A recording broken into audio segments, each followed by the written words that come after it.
Good evening, everybody, and welcome to our National Safety Month Week 4 live stream. My name's Cody Calder from Recreational Aviation Australia, and this evening we are talking to Paul Strike, who is an experienced RAAus and CASA instructor, who's also experienced in upset prevention and recovery training. Our focus this week of National Safety Month is loss of control events, the #1 cause of fatal accident, not only within RAAus operations, but within light aircraft operations globally. Unfortunately, over the past 5 years, we do believe that more than 60% of fatal accidents relate to loss of control events, and therefore making this topic for this week's National Safety Month content that much more important that people get this information. So thank you for joining this evening. We've got a fantastic presentation up ahead by Paul. I'd also like to take the opportunity once again to thank our National Safety Month sponsors who have allowed us to offer $10,000 worth of giveaways across the month of October to our members and those entering our weekly quizzes. The winner of last week's live stream is RAAus instructor Ken Flower. Thank you for watching and congratulations on that win. If you're joining us on YouTube or Facebook this evening, head over to our website where you can enter this week's question and submit to enter the draw to win a 12-month RAAus membership, as well as a brand new GME PLB that we've got up for grabs. You can also submit any questions from our website there, and we'll have a question and answer session at the end of this live stream if there are any questions. And on that note, I'll welcome in Paul. Good evening, Paul. G'day, Cody. How are you, mate? Not too bad, thank you. Thank you for joining us this evening. Very welcome. On that note, I shall leave you to it. Thank you very much. Well, g'day, everybody. Thanks for tuning in. Tonight we're looking at loss of control, upset prevention and recovery training. I want to thank RAAus for inviting me to do this. We're very proud to assist wherever we can. So first we have a little technical glitch. We'll get this going, try this. All right, so there's a little bit of a portfolio of my background. Basically where we are right now, grade 2 flight instructor with certified aircraft, RAAus CFI with my wife Karen, Strike Aviation Training, FAA and Canadian private pilot, and avionics LAMI in PNG and Canada and Australia. Been doing it a while. Started off with gliders, love flying gliders, miss it very much, and had a good time throughout my whole career, and still enjoying sharing the love of aviation with everybody. So kicking it off, let's have a look at the history of loss of control. Well before the Wright brothers, we had a lot of people doing a lot of things leading up to where we are today. 1891, our friend here Otto was probably the poster child for Flight Safety International Annual Edition. He probably was dealing with some airworthiness issues there, but good on him for giving it a go. Wright brothers, dealing with loss of control on a daily basis. 1912, Mr. Wilfred Park. You can read about him. There's a story about Park's dive. He's the first man to survive a spin, and he documented at the time that spin was purely a function of elevator and rudder, not aileron. Very lucky man. Him and his passengers survived the very first spin recovery. It's interesting to note that a few months after he did survive that first spin, that he died in a stall spin accident following an engine failure after takeoff, trying to turn back to the airfield. Very interesting. Harry Hawker, a couple of years later, he actually crashed an aeroplane from a spin and was reported to leave the wreckage screaming, "I know what to do next time. I know what to do next time. If only I had the guts to do it." And what he was referring to there was pushing the stick forward whilst the world was spinning and the planet was filling up his windscreen.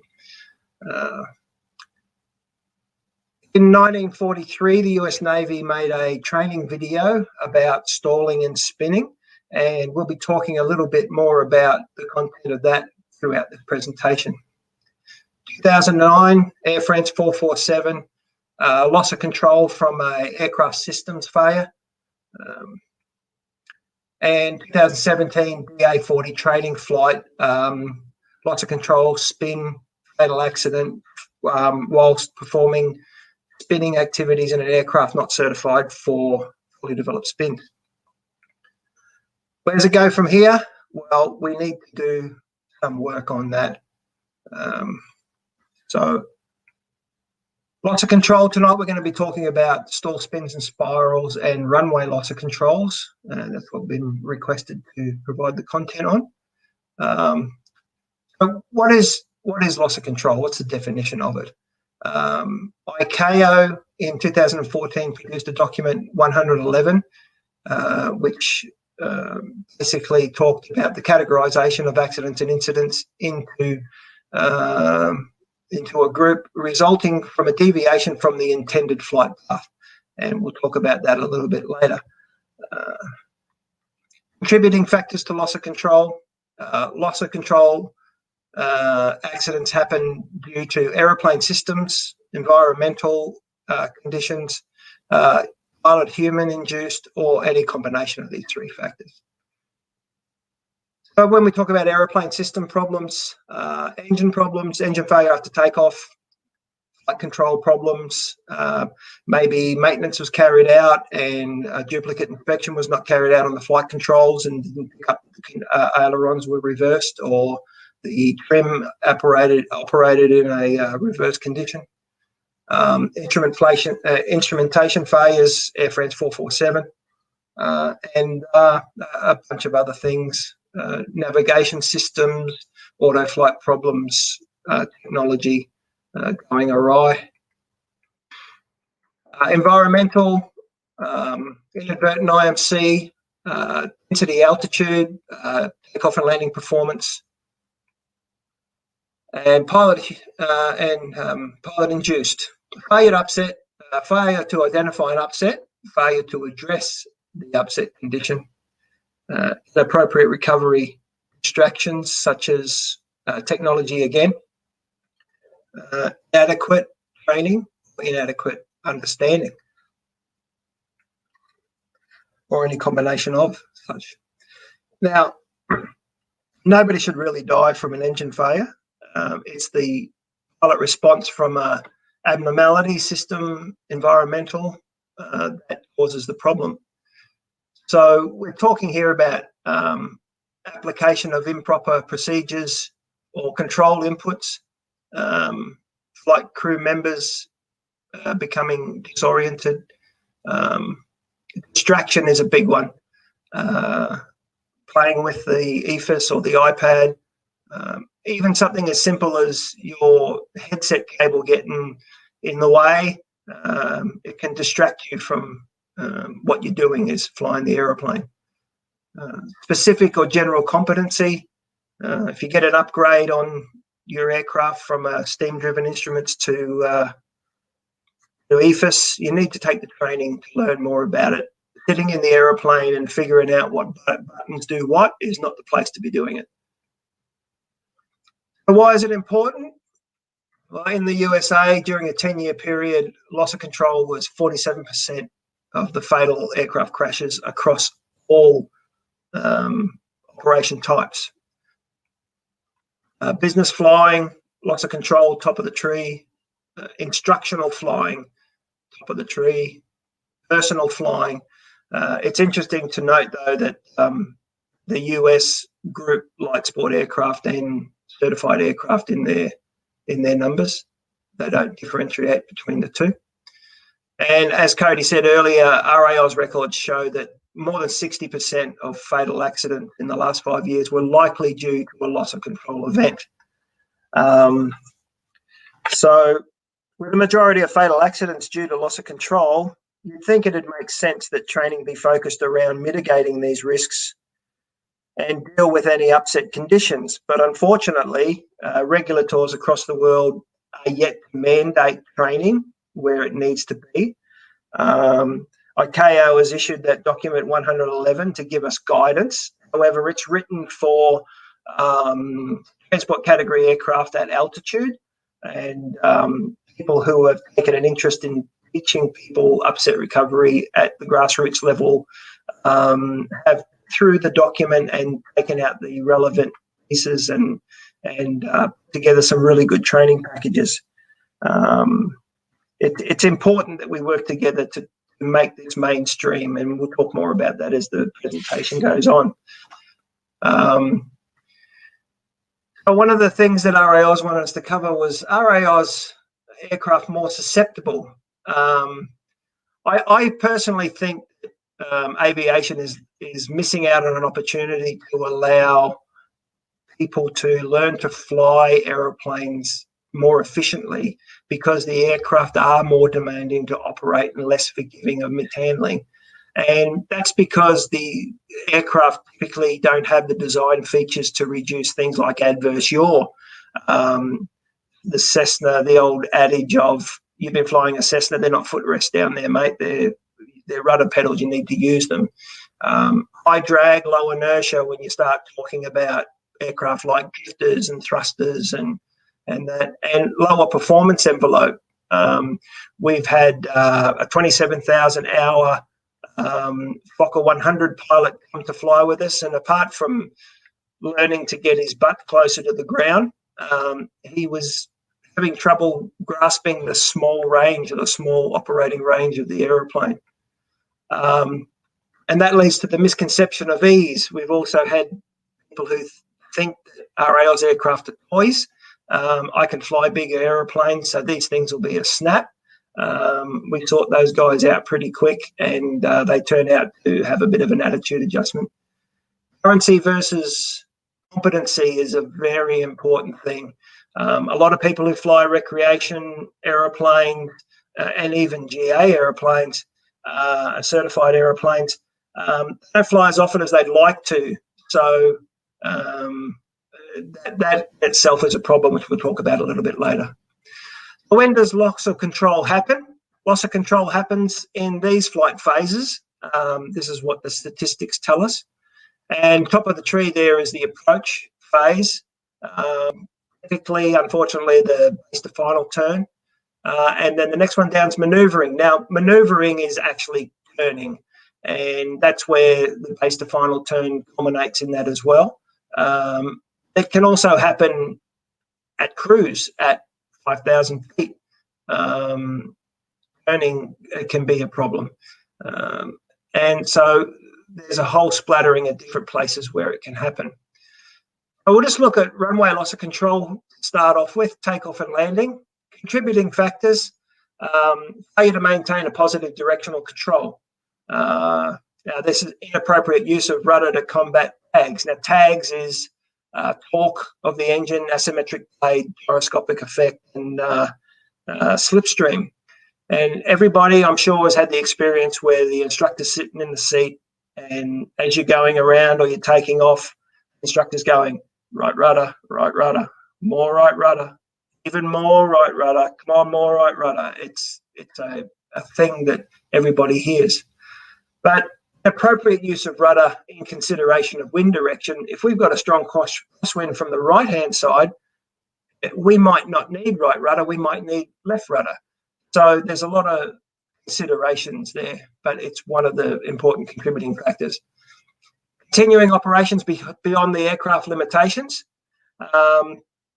Take off and doing circuits, and the wind changes halfway through the exercise, but you've been doing circuits on that for half an hour, so I'll just keep doing it, despite the fact that the approach isn't working out and our climbing out is not working quite well. You've got to check the windsock every circuit. Part of your pre-landing checks, have a look at the windsock and make sure you are actually landing into the wind. Operations beyond the pilot ability. We don't train people to land downwind, so if you are landing downwind, that's beyond your trained capability. Unfortunately, most of these things end up in a ground loop or a runway excursion. So, departure stalls, power on stalls. On climb out, contributing factor is failure to maintain positive pitch control due to a nose high trim setting. Failure to maintain balanced flight due to inappropriate use of rudder to combat the tags. Inappropriate action following an engine failure after takeoff. Failure to reduce angle of attack adequately to remain within the flight envelope. If you have an engine failure, you need to lower the nose to the attitude for safe flight for the flap setting that you have. Sometimes you've got flaps on, sometimes you don't. You need to lower the nose to the flap setting. Pushing the nose down well below the setting that you need or the attitude that you need is not going to help you. So learn to find out where you need to lower the nose swiftly and effectively. Maneuvering before obtaining a safe flying speed. Many people have died where they've had an engine failure, they've lowered the nose and started a turn immediately without allowing the airflow to be clean over the wing. You have to have a safe flying speed before you maneuver the aeroplane. Failure to maintain required climb profile. Premature flap retraction. We don't have pills for that. Due to climbing on the back of the power curve. Because you're pointing up and you've got full power doesn't mean the aeroplane's flying. You need that safe speed and the climb speed before you can climb away from the planet. Failure to carry out performance calculations and avoid a C-fit situation. Overloading an aeroplane and flying an aeroplane unbalanced. We'll talk about unbalanced a little bit later. Ask yourself, if you own an aeroplane, when was your aircraft last weighed? You may have been putting EFA systems in it or attaching iPads and cameras and all of this stuff in your aeroplane. How much do all of these things weigh? Throw in a bag in the back, she'll be right, mate. You need to understand what your basic empty weight of your aeroplane is and calculate your useful load. If you're operating an aeroplane that used to be on the register, like a Cessna 140 or a Piper Pacer or something like that, you're going to have a heavy basic empty weight. Your choice to bring the aeroplane into RAAus for the benefits has limitations. The aeroplane may have been able to fly at 750 kilos maximum takeoff weight when it was on the register, but you've elected to make a decision to bring it back into RAAus, 600 kilos. If you've got an aeroplane that weighs 400 empty weight, 2 real Australians in it, and you're not going to have a lot of fuel to do what you need to do. So have a think about that. Does your pilot operating handbook have a weight and balance envelope or a takeoff and landing distance chart? You might be taking off and landing at a big runway all the time, but you go out the bush to somebody's strip and it's a high density altitude day or high elevation airport, the airplane's going to react differently. So have a think about that sort of stuff. Overshoots, go arounds, failure to maintain positive attitude, pitch control. You do nose high trim, premature flap retraction, or inappropriate flap retraction. So don't put the flap up too early. You're going to take the flap up in stages. Inappropriate flap retraction. Don't just flip the switch up and let it run all the way. Nose high trim. If you're flying the aeroplane and you are configured for a short field with full flap and you are slow, you've got the trim right back, and you apply full power, you can pitch nose up and roll over very quickly if you're not on top of it. We teach our people to, upon application of full power, push, push, push, rudder, rudder, rudder, trim, trim, trim, fly level, retract the flap, and we've got the applicable speeds. So get this system into your brains and understand that if you don't control the aeroplane, don't be a passenger. You'll just be a passenger for the ride. Failure to maintain balanced flight. We just talked about that. And the unattended go-around stall. Many people have died from the go-around or even a bounced and botched landing, and you decide to go around. You have to be on the ball. Control your nose attitude. Right rudder, right rudder, right rudder. Arrival stalls, normal approach to landing config and glide approaches. Normal approach, cross-control turns from base leg to final. slipping and skidding turns. When you're turning onto final, a lot of people have probably heard their instructor say, don't turn too steep close to the ground. Anybody ever asked why? Has your instructor told you why? And the reasons will become apparent when we continue here. Attempting to recover from a high sink rate on approach by raising the nose. You need to lower the nose. If you hit wind shear and you increase your rate of descent, you need to lower your nose, maintain your approach speed right to the round out. Glide approaches, same sort of problems, except if you're landing on a forced landing, you need to plan your circuit as best you can so you avoid having to maneuver steep with a short field configuration with the flaps and your trim set with low speed close to the ground. Stretching the glide does not help. Best glide speed is best glide speed. Raising the nose is not going to get you there. It's going to bring you down quicker. Slipping and skidding stalls leading to a spin. You only need half a ball out for most of these aeroplanes to drop a wing and enter into a spin if you stall. So just be aware of balance when you're flying at any time. It should always be balanced. I've got a couple of videos here. Cody's going to put the links up to a Facebook page where you can watch them in real time. And I invite you to have a look at these videos. These are this one's a skidding turn, and just have a look how quickly the airplane departs into a spin from a skidding turn. It happens very, very quickly if you've got too much rudder in for the turn. Whereas this video is a spin from a slipping turn, and you'll notice that it's not as violent. It doesn't go into the spin as quickly as it does for the skidding turn. Now have a look at the videos and just go through frame by frame and have a look where the rudder position is and the elevator position is for each of those turns. It's quite interesting. We've already seen that one. So another stall is an accelerated stall due to abrupt or excessive control applications. And basically you're exceeding the critical angle of attack. You might need abrupt control movements for collision avoidance. Just be aware of that. Of course, the hoons out there, just, the big fly down the runway really low and the big pull up at the trees at the end. Good luck to you. It's not real cool. Abrupt changes in flight path, you're going to exceed the angle of attack. Environmental conditions, mountain wave or rotor, thermal activity, all of these things are going to contribute to exceeding the angle of attack. In fact, when I'm going banners, I spend a lot of time at 55 knots with a maul with significant amount of drag on the back, and fly through a good thermal, the stall warning will sound very, very easily. It's only momentarily, but it's enough to change the angle of attack and adjust things. You need to be really careful when you're doing slow flight. If you're doing workout on a station, you're going to be close to the ground.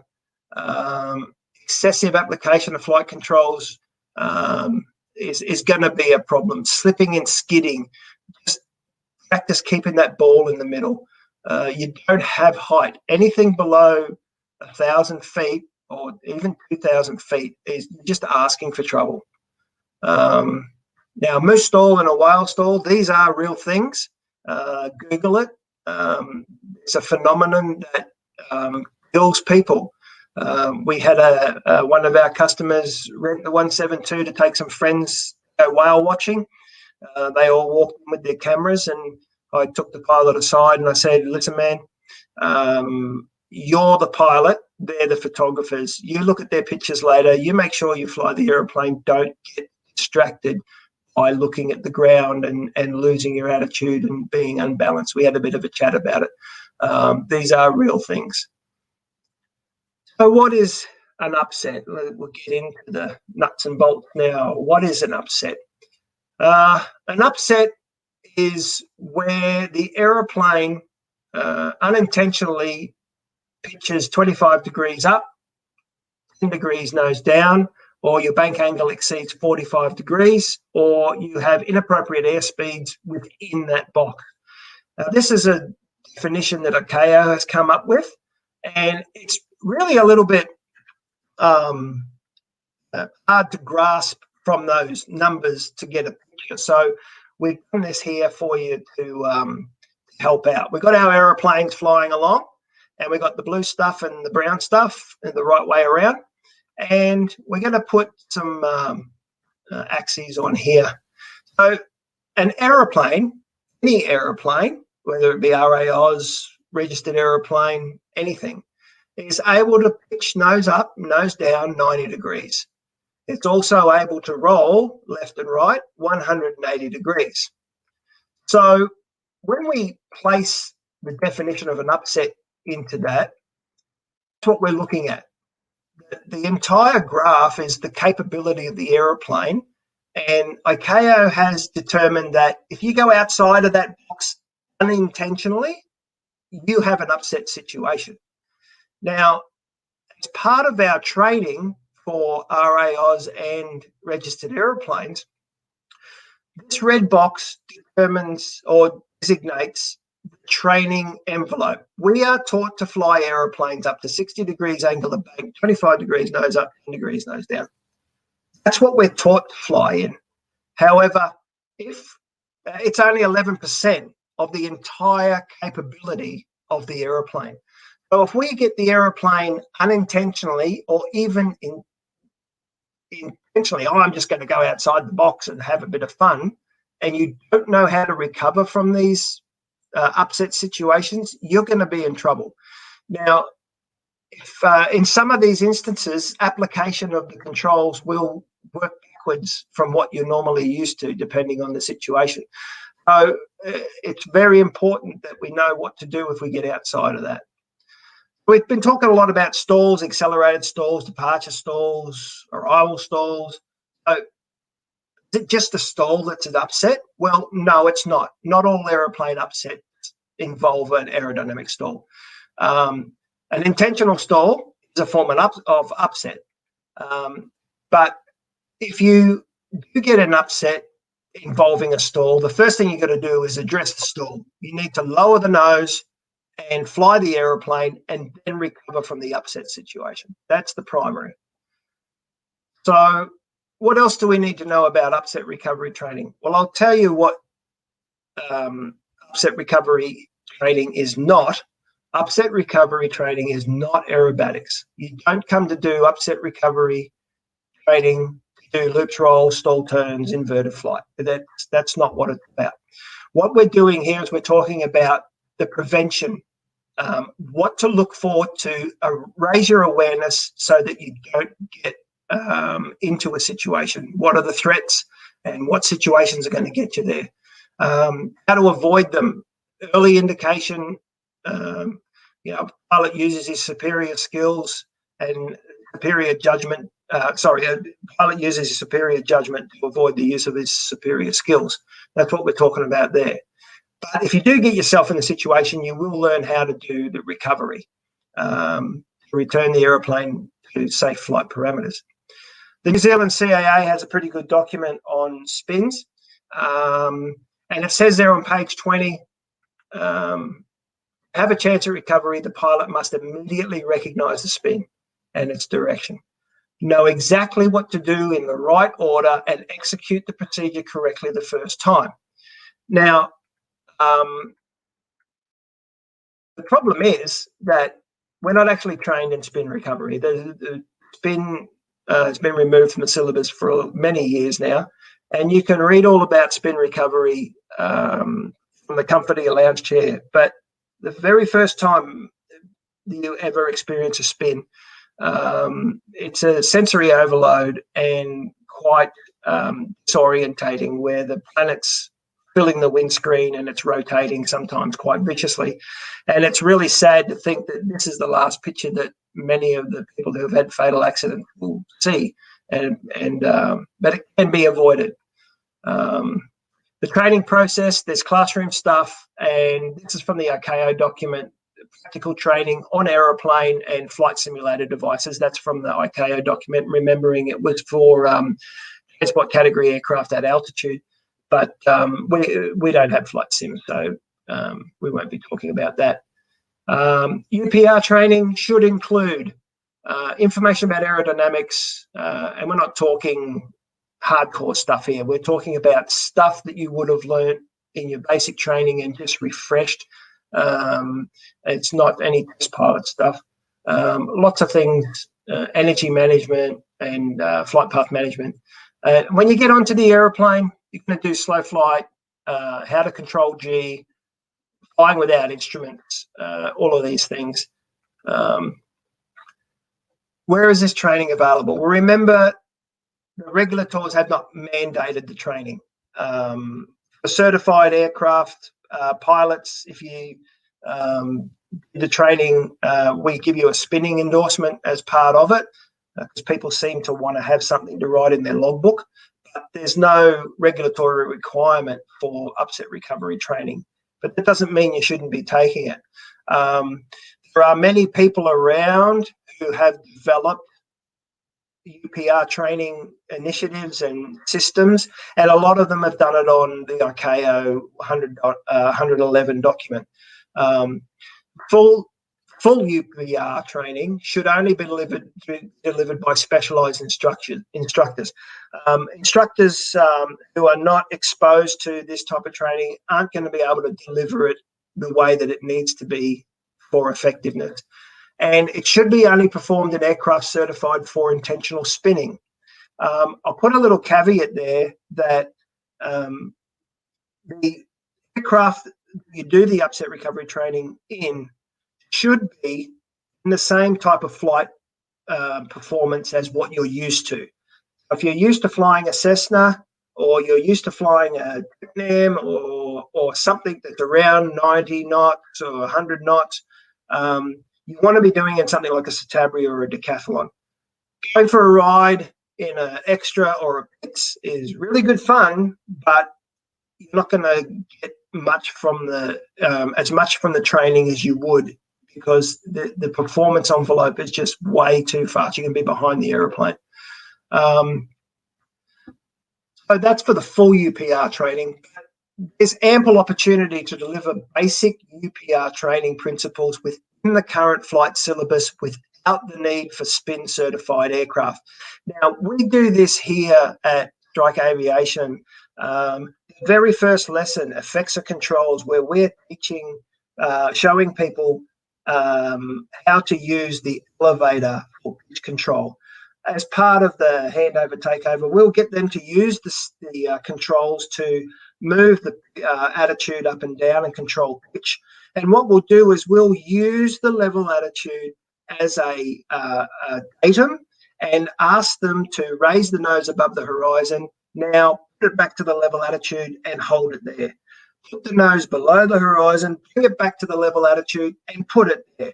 So right from the very first lesson, they're getting basic UPR training so that they know that they can maneuver the aircraft back to the level attitude and hold it there. And that's very important. There's other things that we can do as well. We'll talk about those a little bit later on in the training, in the presentation. But, if any instructors are out there want to have a chat, I spent a bit of time with Bill and Neil last year with the Citabria, and we identified numerous places that we can talk with we can show students with RAAus aircraft that are not used for intentional spinning. So we can talk about angle of attack, stall awareness, unusual attitude recovery. Flipping and skidding identification while turning without looking inside is a really good one. How do you identify if I'm slipping or skidding in a turn without looking inside the aeroplane at the ball? It's very easy to do.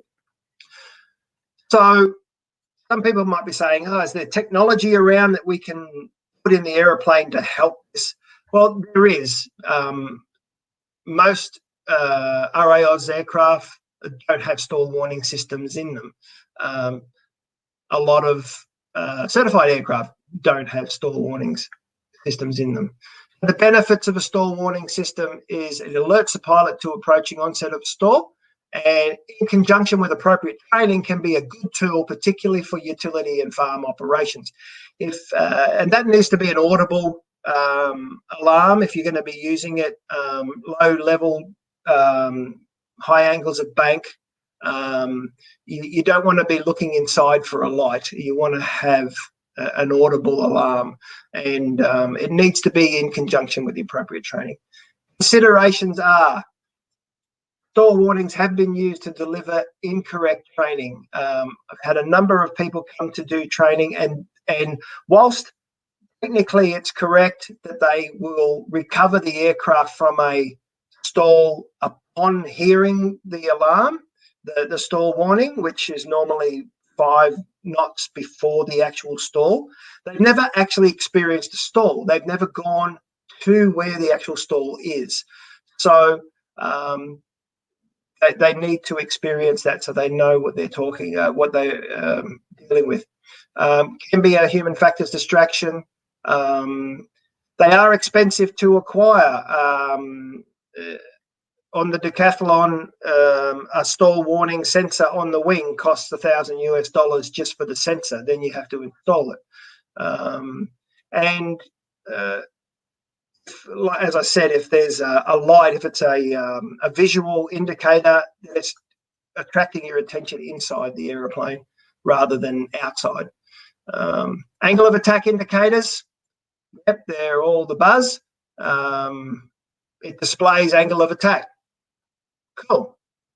But we don't fly by angle of attack. We need to understand angle of attack, but we're not jets. We don't come in at a specific angle of attack.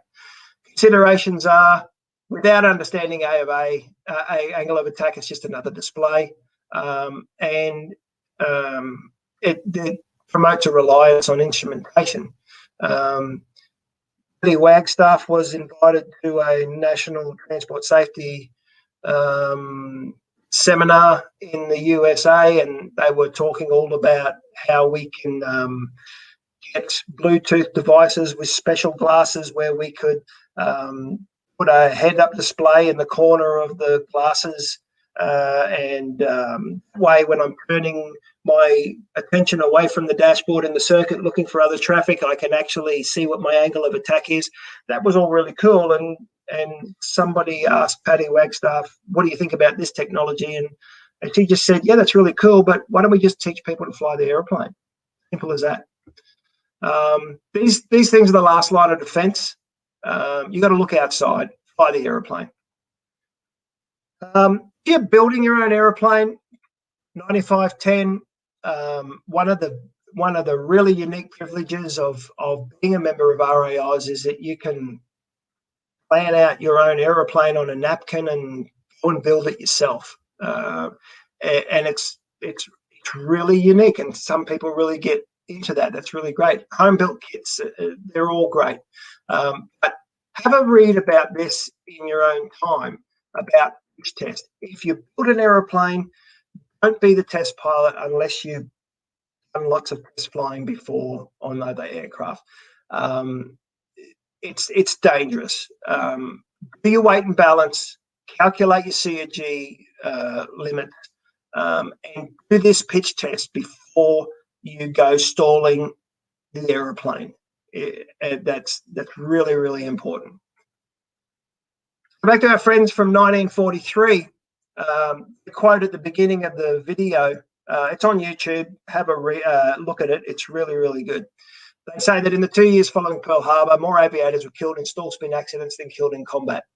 That's a pretty dark situation. It only goes for about 28 minutes or something. It's really interesting because they talk 99% of the time about stall speed. They do touch on loading a little bit, deloading, only in turns. They don't talk about G loading as an effect on stall speed from a stall perspective.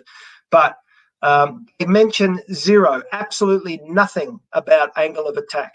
So 1943, we as a human race, in the journey from Otto through the Wright brothers, through Parkes and Hawker, they didn't understand angle of attack, but we do. Strike Aviation, we've come up with the stall triangle, which is like the fire triangle. Everybody's probably familiar with the fire triangle. So a fire triangle, if you have the three components in the appropriate quantities, they will create fire. So the stall triangle is, if you fly the aeroplane within the limitations, you won't stall. But if you go outside the limitations for airspeed or load factor or angle of attack, you will stall. And so, like the guys and girls in 1943 who didn't understand angle of attack, it's quite possible that in 30, 40 years, they will say, oh yeah, those guys back in 2020, they understood load factor and speed and angle of attack, but they didn't understand X, whatever X might be. So it's a continuing journey and a continuing learning thing. And what we do know is that stall plus yaw equals spin. That's all half out, stall the aeroplane, it's likely you're going to end up in a spin. So what that means is, if your base to final turn altitude is 500 feet, or you're conducting aerial work on the station and you are low to the ground, 500 feet ain't going to cut it because it doesn't matter whether you're Matt Hall, Paul Bennett, anybody else. If you get an aeroplane at fully developed spin and you are going to need 1,000 feet to recover, and you're done. Simple as that. I know Cody didn't want this to be a flying lesson, but if you don't take anything else away from this at night, please take this away. AAA stall stick position. Your aeroplane can stall at any airspeed, any power setting, any attitude. It doesn't matter. That's what's going to happen. There's a video by a gentleman called Rich Stoll, who's probably done more turns in a spin than any human being in the history of human beings. And he's done this video about stall stick position. And he's flying here with some tape on his legs, showing the neutral position of the controls in straight and level flight. Now, if you're flying your aeroplane and you bring your stick back to the backstop, that is your stall stick position. You are going to stall no matter whether you've got full power, lots of airspeed, or nose down. If your stick is back there, you are going to stall. Stall stick position. Don't bring the stick back all the way unless you're about to touch down on the planet. Just don't do it. So there are people out there, that's not going to happen to me. I don't lose control. I'm a good pilot. To our Navy guys, they sum it up at the end, and this is a quote from them. In the long run, avoiding a spin accident is a matter of avoiding sloppy flying, a matter of knowing what to do and doing it properly. So when you did your initial flight training, this is the fire hose is the amount of information that you are deluged with there. And at times I feel the same even now. There is just so much information, learning about this upset recovery and doing a bunch of other projects that I'm doing at the moment. But this is what's happening. You're drinking from a fire hose and you're only remembering a very small portion of all the information that's gone past. So if you've gone and got your RPC and you've got the big three, the RPC, the passenger endorsement, and the NAV endorsement, and you haven't done any training since you did that, you may have been flying for 10 years, just going out and going for cups of coffee around, taking friends for a flight. It's been 10 years since you've done any training. You need to challenge yourself. You need to refresh. You need to all that stuff that went past you while you're drinking at the fire hose, because there's so much information that can help you be better pilots. And the other point is that if you haven't flown for a while, or you can't afford to fly, or your aeroplane's been out, you're getting back into it after a little while, have a look at the currency barometer. It's a really good guide from RAAus. The guys and girls there do a great job putting out this information to keep everybody safe. But when we talk about knowledge and experience and competency, currency does not equal competency. Just because you have done your 3 takeoffs and landings in the last 90 days doesn't mean that you are competent to fly the aeroplane. And you need to pick the weather conditions, and you need to go and seek some drill instruction, or just make a more experienced friend with you, and be safe. Because you're current doesn't mean you're competent. There's heaps of training that RAAus can offer you. Formation flying is going to really hone up your skills by using power and attitude, and getting in touch with the aeroplane. Power wheel flying, challenge yourself. Great fun. Every landing's an adventure. There's so much stuff that you can do to expand your knowledge and your skill set. And don't stop there with RAAus. Take some UPR training. Do a course on aircraft system knowledge. Oh yeah, there's a big thing in there that under the hood at the front there, it takes fuel and makes a spark and turns a propeller around. The engineer looks after that. Learn about it. It can probably save your life one day. Maintenance training. If you own your own aeroplane, go and get some maintenance training, so you understand some of the things that you need to do to make the aeroplane safer. EFIS training. We just put a Skyview, 10-inch Skyview into our Foxbat, put an autopilot system in it. And we have a training process for the pilots that were flying the aeroplane with the steam gauges, and they have to go through a training regime before they're allowed to fly the aeroplane with the new equipment fitted. That's being safe. You don't want to be fiddling with the aeroplane on the screen while you're in the circuit, or being distracted looking inside the aeroplane. Get an RPL, get some controlled airspace. World's your oyster. Just go out there and learn more. A good aviator's training never ends. Never, ever. There's always something to learn. So, based on that, we challenge you to maintain your skills. Each time you go flying, pick a basic training exercise and practice it. Even just 5 minutes.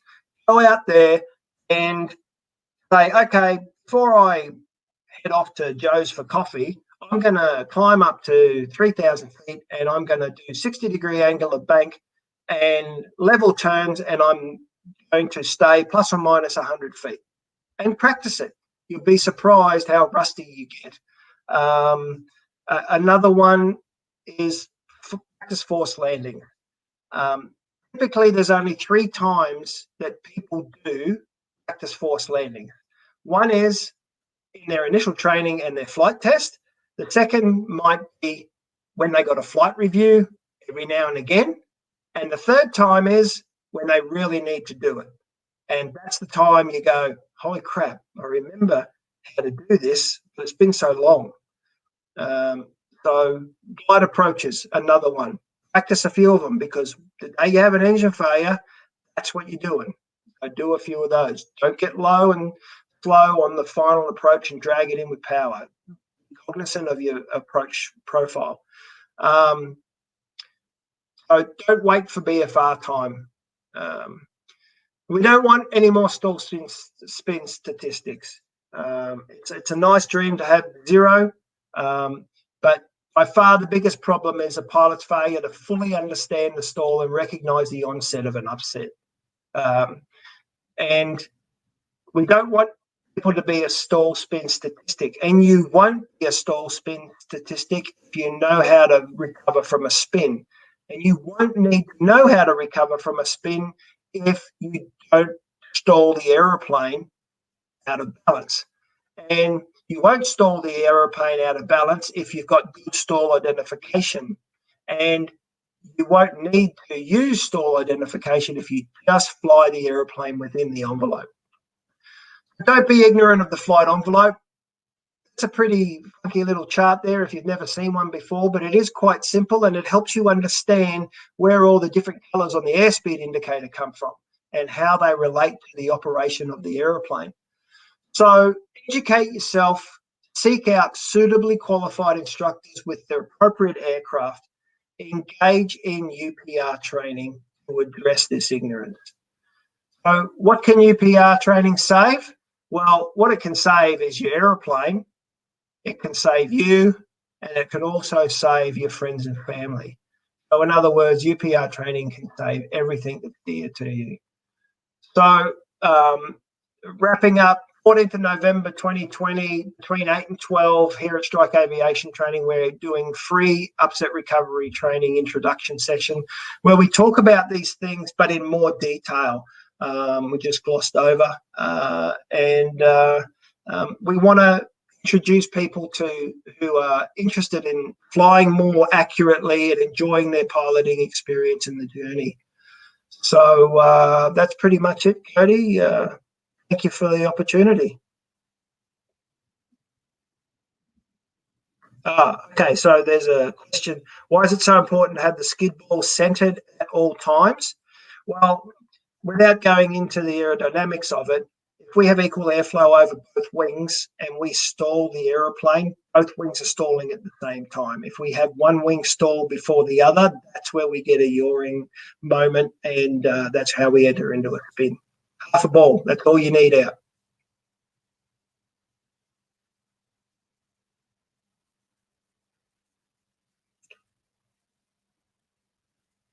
Okay, so that's a good question from RAAus. Thank you, RAAus.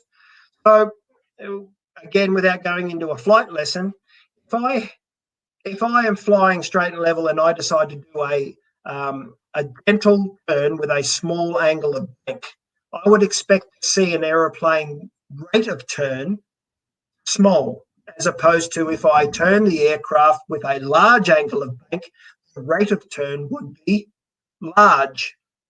So if I turn the aircraft with a small angle of bank and I've got a large rate of turn, I've got a skid. I've got too much rudder yawing the nose across the sky. And what that does is it has further effects then where we've got the second effect of rudder, which is roll. So we're pulling back and there's all other things happening. If I have a small angle of bank and I'm hardly turning at all, it's like my rate of turn is nothing. That means I'm slipping and my rudder is not central for the turn. That's basically the information there. Thank you very much, Paul.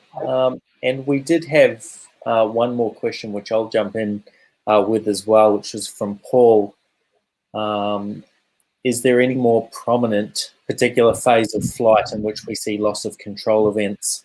And I accidentally showed Paul's previous screenshot there from his presentation from the FAA data, which essentially says that during maneuvering is the highest rate of loss of control events, and then during approach, initial climb, takeoff, and en route. Our data over the last 5 years at RAAus actually is very similar to this data here that they've got from the US. The only difference over the last 5 years is we haven't seen quite so many events within the approach phase, but certainly maneuvering being the highest area in which we see loss of control events occurring, and often with an element of pilot distraction, as Paul mentioned. So the old moose stall, where the pilot may be focused on something on the ground. You might be flying over a friend's house. Your eyes are not in the cockpit. You might be throwing it into a bit of a steeper turn, and pilots get caught out due to that loading of the aircraft. So that's where we see a lot of our events. And more recently, we've certainly seen, or not more recently, but we've also seen events during mustering and farming activities where somebody might gain their RPC for the purposes of flying around the farm and that might be done between 500 and 1,000 feet, so not necessarily low level, but because the pilots are focused outside the aircraft, they're being caught out and ending up in a loss of control event. So we do urge, please, if you are doing farm flying or some form of flying where you might be focused outside the aircraft and on the ground, please do go and do some advanced training. We do have a number of RPC holders out there who do gain their RPC for the purposes of being able to fly their own aircraft on their own property to inspect troughs, to inspect cattle, fences and things like that.